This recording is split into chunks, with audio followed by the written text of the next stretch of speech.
Greetings, people of Earth. You are watching the Rick Richards channel. Greetings to Canadians, far, near, British Columbians, Ontarians, Quebecers, everybody in between. We are in March 23rd, 2020. Let's call this day 8 of the loose quarantine. When did the quarantine actually begin? Was it March 15th? I think it was around that. I think it was the Friday kind of. Was that, the 14th, 15th, something around there, right? 2 weeks. 2 weeks was the time frame that was kind of bandied about. We're going to be watching things for 2 weeks, see how they go. No real clear metrics in place. And, that's why I started these COVID Chronicles for kind of a 2 week way just to sort of help bring people together, talk about some of the things that are happening, and just kind of work through it, because as I often say, we're all in this together, right? So let's take a look at where we are with the virus.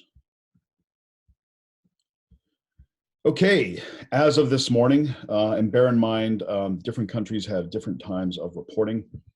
There are 358,805 cases, 15,433 deaths. That looks like it might be slowing down a little bit. Maybe. We'll see. So China, 39 new cases. China's with China, I think you have to take numbers with a grain of salt. I mean, they're not the most honest regime, from what I understand. I think from what most of us know, they do keep a very tight control on information over there. So, are we getting accurate numbers? That's hard to say. Their numbers had virtually gone down, of new cases had virtually gone down to 0. But they seem to be escalating a little bit again. And from what I understand, this is due to new patients being repatriated. Oh, by the way, I forgot my shout outs. Shout out to Julie. Julie's been watching. Julie is another high school hottie. Was in high school, not in high school now, okay? Shout out to Dave Darnley. Shout out to Daniel.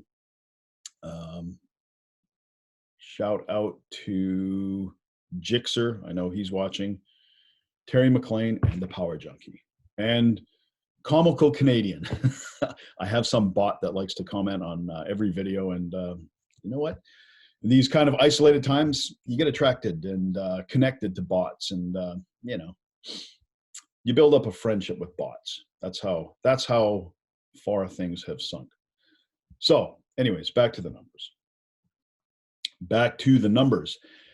The U.S. is really moving up quickly. Their new cases, they're really ramping up their testing quickly. I know that.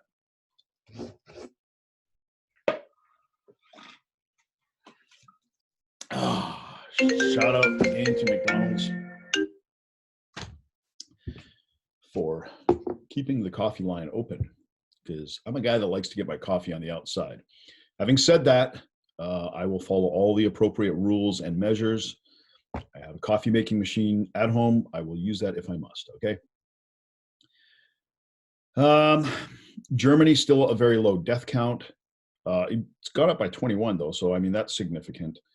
And they, like I said earlier, they may be classifying deaths differently. Like they may be using other causes rather than directly the coronavirus, which is something we saw with AIDS early on. Like people would contract AIDS and their official cause of death would not be AIDS. It would be, pneumonia or maybe organ failure or something like that, right? So that we're not quite sure of.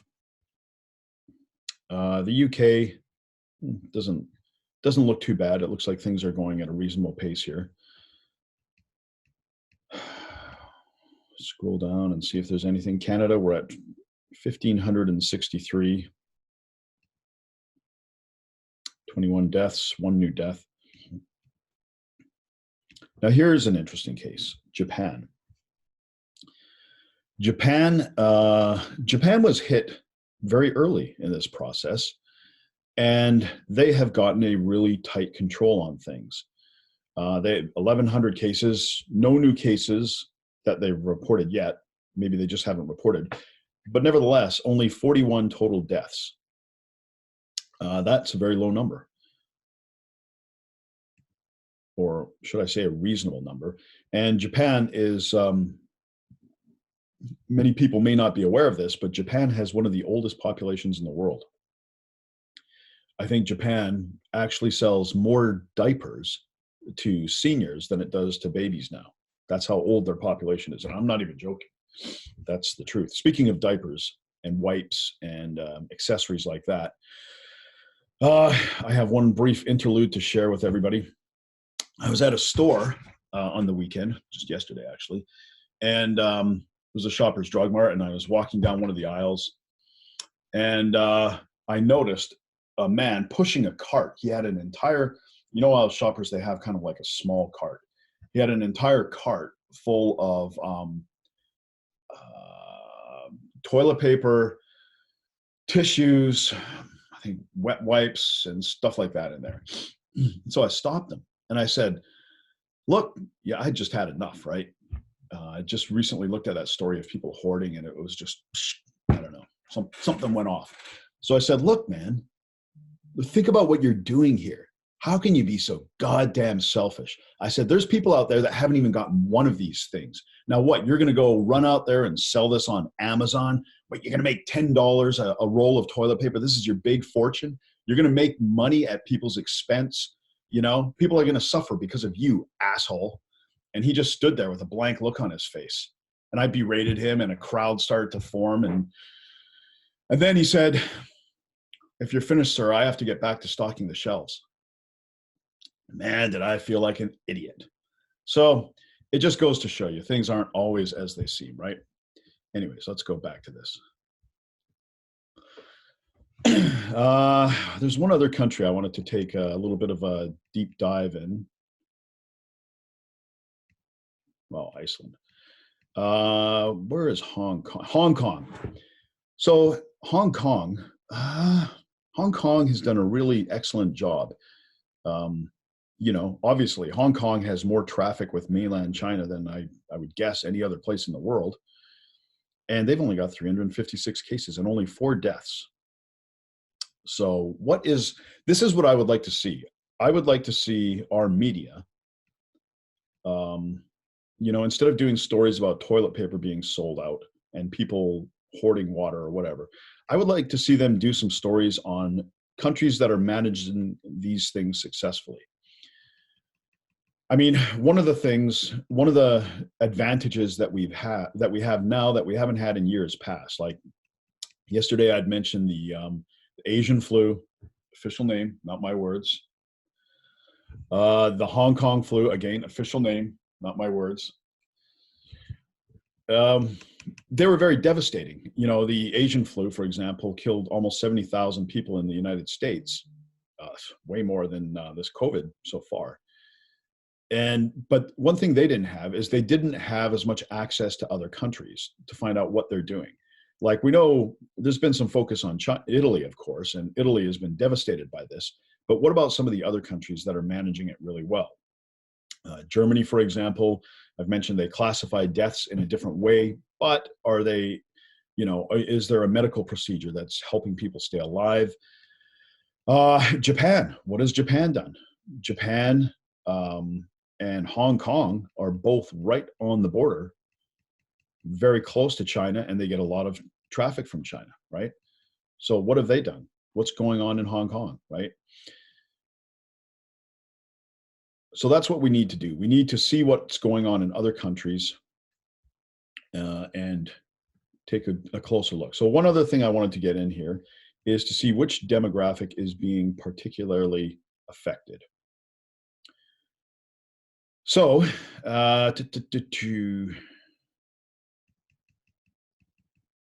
okay, the COVID-19 fatality rate by age.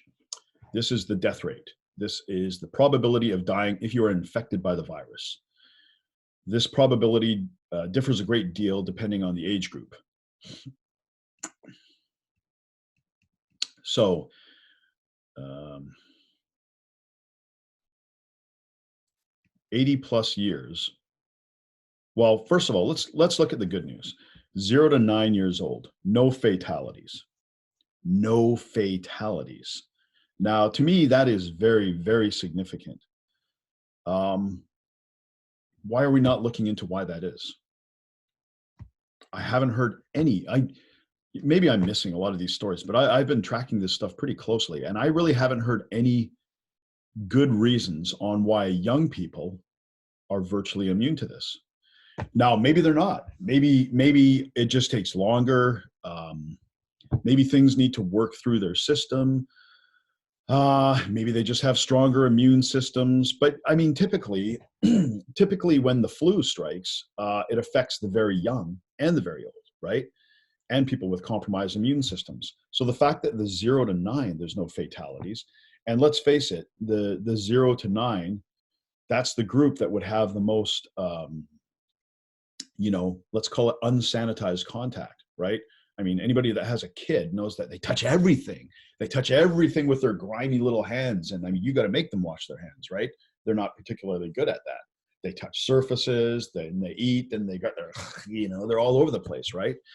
So why are they not getting this? And why don't we know? Why don't we know? Why aren't we looking closer at this? 10 to 19 years old, 0.2%. 20 to 29 years old, 0.2%. 30 to 39 years old, 0.2%. So everybody right up to the age of 40 is, barely affected at all by this, right? I mean, to put this in perspective, let's say there's 10 million people in Canada that are under the age of 40 years old, and that's probably not far from the truth. So what that means is if every single one of them got infected, that would mean of 10 million people, 80,000 people could potentially die. Let me double check that, make sure that's right. 10 million. Yeah. Oh, no, wait. Yeah, 20,000. So 20,000 people out of 10 million, and 20,000 may sound like a lot, but that's a very small amount on 10 million.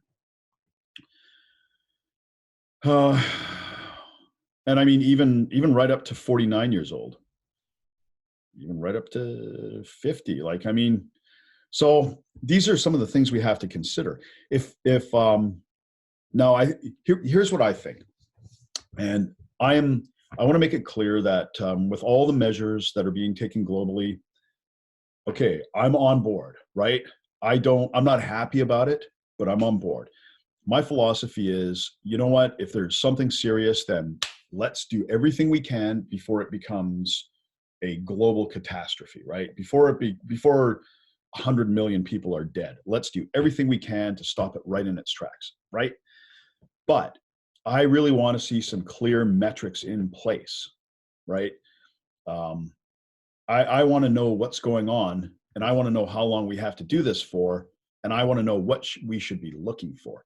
And to me, one of the obvious things, and I'm saying this now, not to just be critical, but because I don't want people saying, you know what, oh, it's easy to view this kind of stuff in hindsight. But I want to know, I want to watch these numbers, and if people 50 and under, almost 60, are not being affected and are certainly not dying, and are not even having serious illnesses, why is that? And if that's the case, then we really need to change the whole quarantine procedure, right? Like, this quarantine should apply to senior citizens and above, if that's the case, right? Now, like I said before, I think it's too soon to make that judgment. I think we could be looking at something possibly with false hope, and there's a possibility that Like I say, the virus takes longer to work its way into that population, or it could mutate and start having stronger effects on that population. All of that stuff is possible, but we still haven't seen it yet, right? And we haven't seen it in places like China. And I don't think we've seen it even in places like Italy. There's been a few deaths of people under 40. Okay, but this is what the government should be watching. They should be saying, look, we're going to do these measures for 4 weeks. Let's say 4 weeks. 4 weeks is a long time. And then let's take a look from that point. And if we're not seeing infection rates in people under 50 or under 60, then we're going to change some things. We're going to quarantine seniors residents. We're going to maintain the special shopping time for senior citizens. Like most of the grocery stores have opened up a 7 to 8 a.m. window for the seniors. I thought it's funny that they did it early in the morning because we know seniors like to get up. They like to get up at the crack of dawn and they're wiped out by 5 o'clock. So yeah, those are good measures, right? And I think those are the things that can be in place.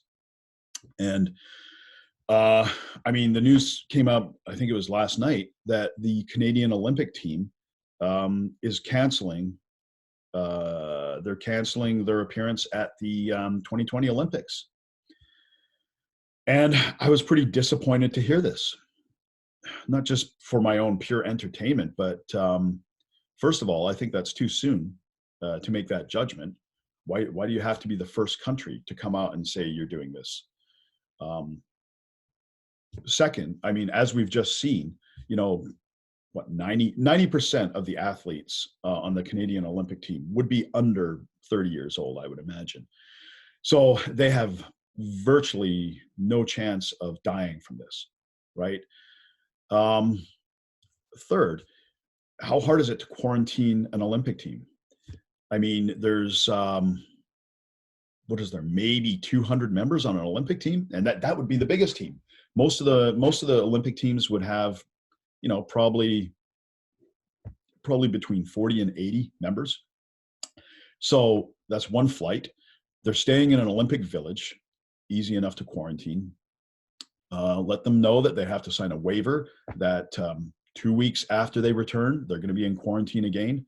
They can make that decision. Simple. Like this is a gross overreaction to me. And I get there's other things at play. I get there's, other people that want to travel to watch the games. Sponsorship maybe plays into it. Training facilities maybe are a part of it. Okay, so maybe all of that stuff is what tilted the balance. But just on the surface, to me, this looks like a very manageable situation. You're managing at most 200 athletes, right? Not hard to quarantine them, not hard to test them all, not hard to seclude them in one plane, right? That's one plane, 200 people. That's no problem at all. And just think about the negative side.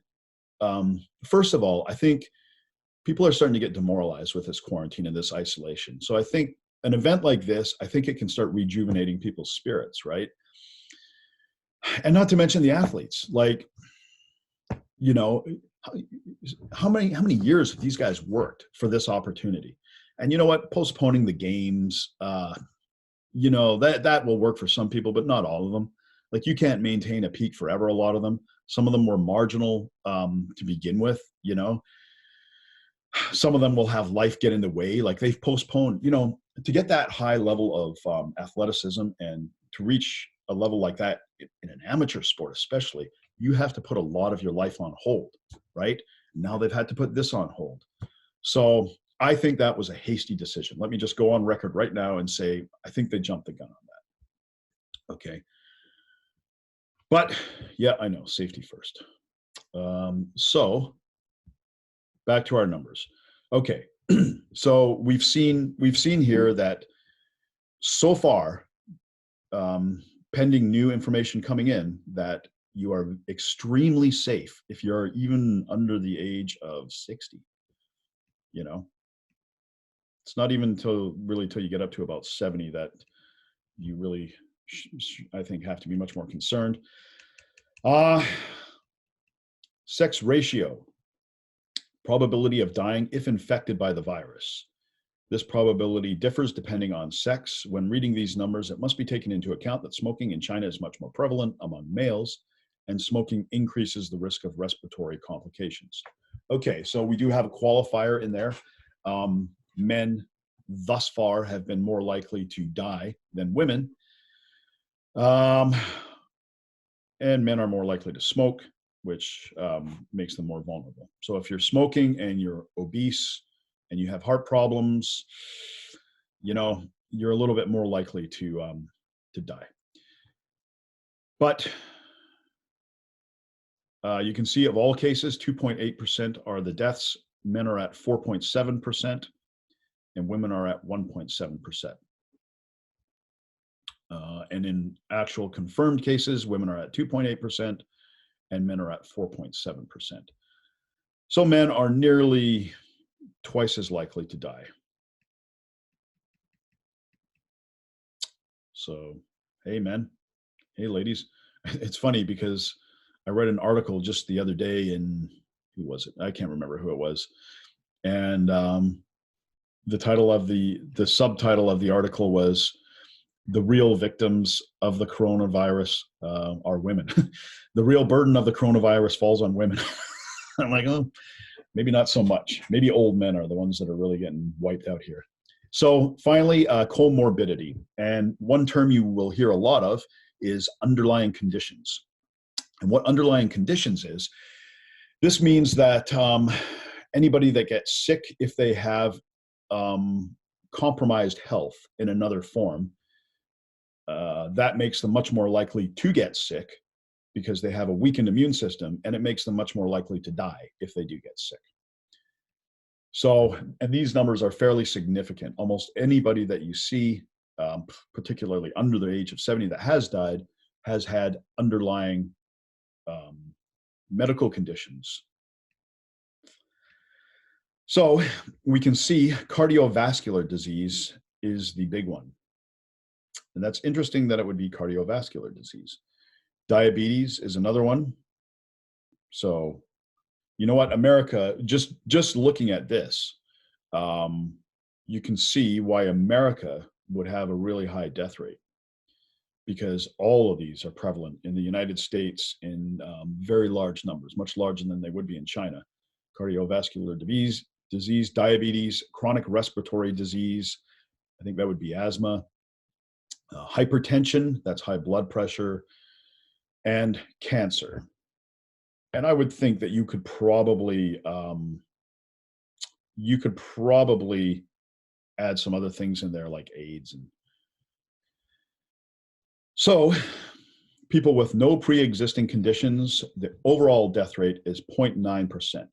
So 0.9%, and that even includes old people, right? The reason so many old people also die is that so many of them have preconditions, right? So again, 0.9%. So all of these numbers would come down again, because this doesn't, that just adds up the age. I don't believe it mentions, no, it doesn't make any mention of underlying preconditions. So the very few that have died in this group most certainly had them.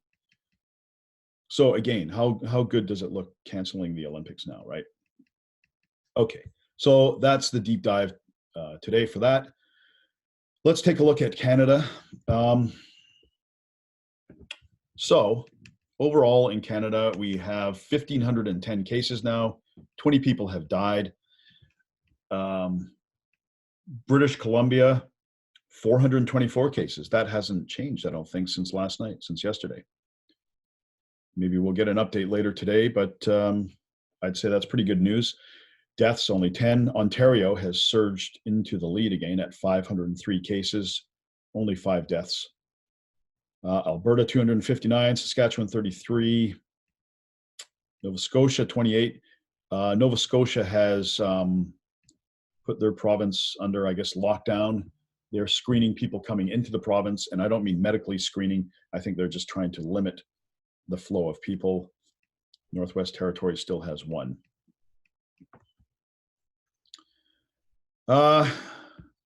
So yeah, and some provinces, as I've mentioned before, are restricting traffic. And what does that mean?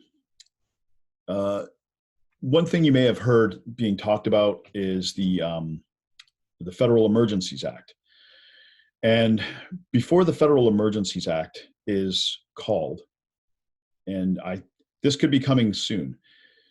I mean, the Parliament is meeting tomorrow, but before that could be called, I think all the provinces have to be in line with it. And basically, if the federal government or passes a federal emergency act, what that means is that the federal government then overrides the provincial governments.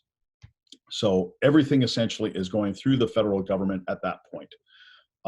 And I really don't think this is necessary. I think the provincial governments can do their own emergency acts, and as they're doing now. So I think that would be a step too far. One thing I heard very disturbing today from a news conference from Justin Trudeau is that everything is on the table. Nothing is off the table. And that seems pretty extreme, given the actual fatalities at this point. So anyways, let's stop the share there. And one thing I wanted to talk about this morning, let me pound the rest of this, is the psychological stress. Probably the biggest problem just about everybody is going to have is dealing with the psychological stress of this. This, I think, will affect more people than the actual virus itself. And where does that come from? You can see a chain. The chain usually ends in anger. Anger comes from frustration. Frustration comes from a lack of control. And that's one of the things we're dealing with now. We are dealing with a lack of control, a lack of insight, a lack of knowledge. And we're getting some, it's coming out. I've been disappointed with the Premier of BC, John Horgan. And I'm not an NDPer, but I kind of like the guy. He seems like a pretty decent guy to me. But I think he should be out there twice a day himself. He should be providing updates for people. He should be absorbing feedback, and he should be getting out there and letting people know what's going to happen and how long it's going to happen. Because the most difficult thing for all of us in situations like this is uncertainty. If we have a set time where, we know everything's going to be on hold. First, we thought it was 2 weeks, but hey, let's say a month. Then most people, not all people, but a lot of people can deal with a month. Most businesses can deal with a month out of commission. It would be bad, but if there's measures that are taken, they can deal with it. And they can plan accordingly, right? People, jobs, employers, if this is only a month, I can keep people on the payroll. Mortgages, rent, let my landlord, if my landlord knows that this is only going on for a month, then we can arrive at some agreement, right? But it's the uncertainty. And I get that these people are uncertain about the disease itself or the virus itself. Nevertheless, though, you have to tell us what the expectations are. Like, give us a goal to work towards. One of the best ways to deal with isolation, I do this with myself and I do this with my kids, is say, okay, let's take this in chunks.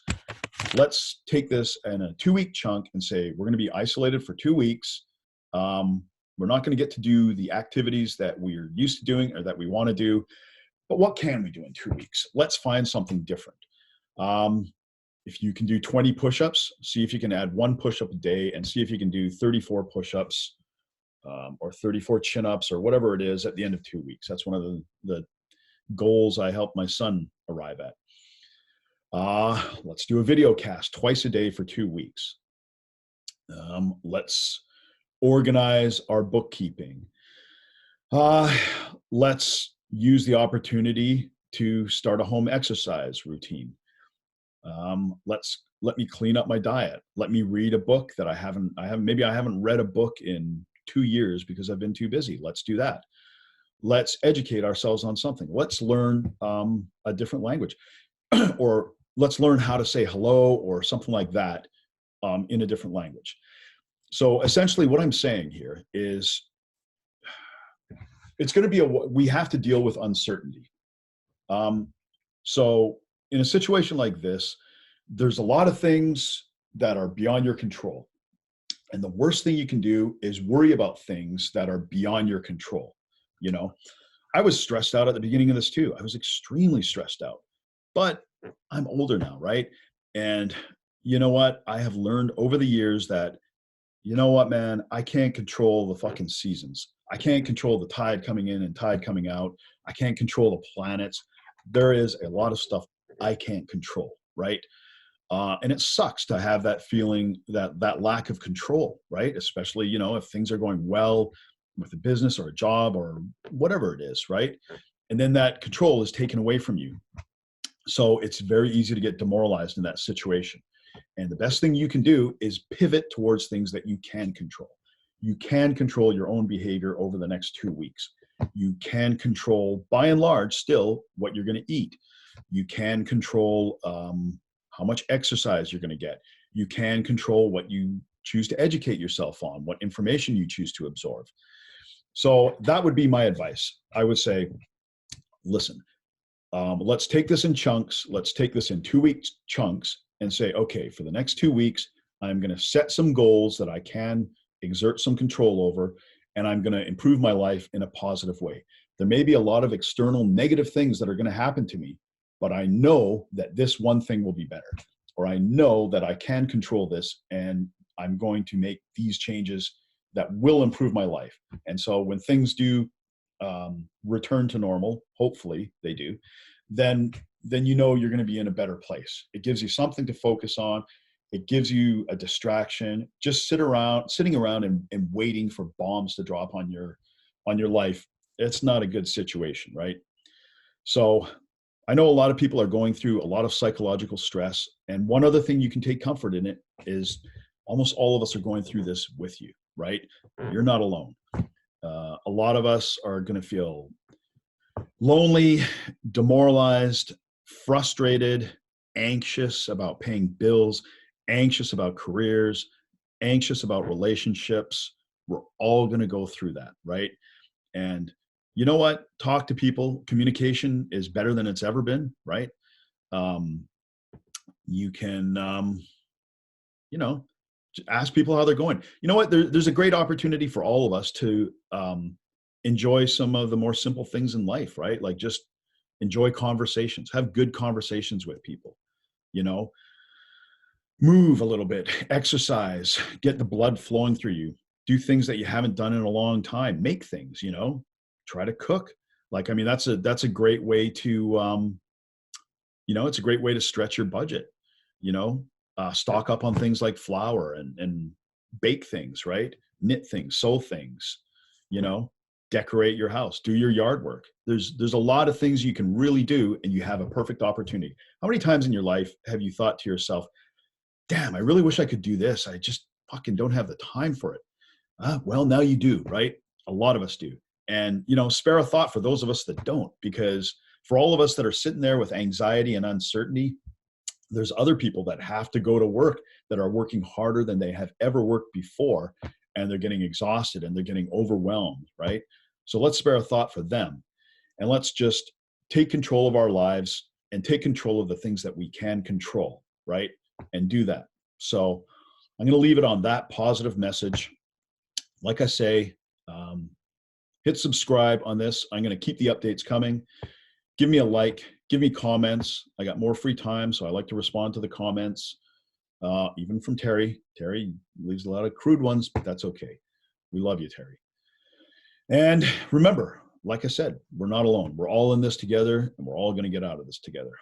So until tonight, I will see you then. And remember, we are going to have a call live from New York. New York is in a state of lockdown. We're going to get the inside scoop on what it's really like there. Okay? See you guys later.